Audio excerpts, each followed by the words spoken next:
যে বৈশাখ মাসে যদি কোনো সাধুর চরণ ধুলি আপনার ঘরে পড়ে আপনার মঙ্গল কিভাবে সাধিত হবে একবার প্রেমসে বলো।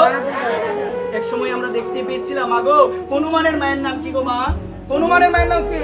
অঞ্জনা। নামটা কি মনে থাকে না? হনুমানের মায়ের নাম কি? অঞ্জনা। নাম কি? এখানে কি অঞ্জনা আছে? একবার হনুমানের মায়ের নাম হলো অঞ্জনা। এক সময় হনুমানের মা হনুমান কি বলছে? অঞ্জনা দেবী বলছেন, বাবা রে, বৈশাখ মাসে যদি কোনো সাধুর চরণ ধুলি গৃহের মধ্যে পড়ে গৃহটা সাধারণ থাকে না, গৃহটা তীর্থক্ষেত্রে পরিণত হয়। একবার এই কথা শোনার পরে হনুমান তো যখন ছোট ছিল, কি ছিল গো মা? হনুমান তখন ছোট ছিল, তখন হনুমান খেলা করতে করতে বনের মধ্যে গিয়েছিল। কোথায় গিয়েছিল গো মা? বনে গিয়েছিল। হনুমান যখন বনে গিয়েছিল, বনে যাওয়ার পরে কার সাথে দেখা হয়েছে? নারদ মুনির সাথে দেখা হয়েছে। মা কার সাথে দেখা হয়েছে? নারদ মুনি হলো একজন সাধু। যখন নারদ মুনির সাথে দেখা হয়েছে তখন হনুমানের তার মায়ের কথাটা মনে পড়েছে।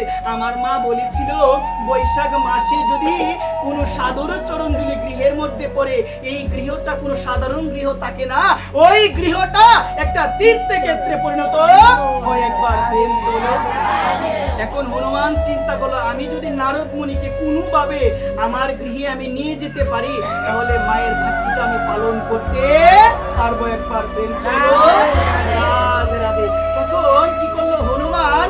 হনুমান নারদ মুনির কাছে গেল, গিয়ে বললো, আপনার বীণাটা আমার কাছে দেন। কি দেন? আপনার বীণাটা আমার কাছে দেন।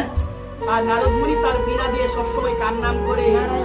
নারায়ণ নারায়ণ করে সব সময় তার বদনে একটাই নাম। কার নাম গো?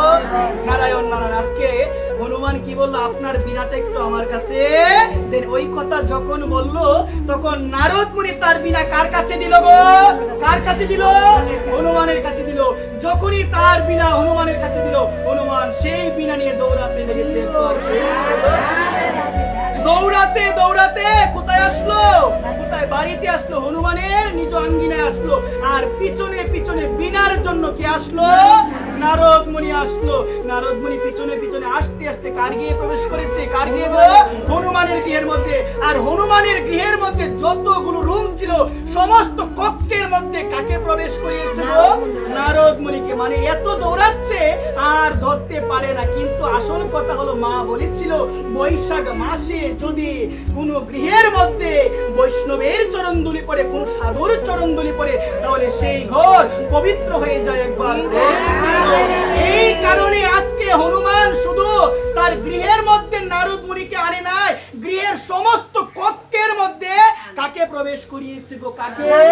নারদ মুনিকে প্রবেশ করানোর পরে তখন যখন একদম সমস্ত ঘর প্রবেশ করানো হয়ে গিয়েছে তখন বীণাটা নিয়ে নিজে নিজে কার কাছে দিল গো?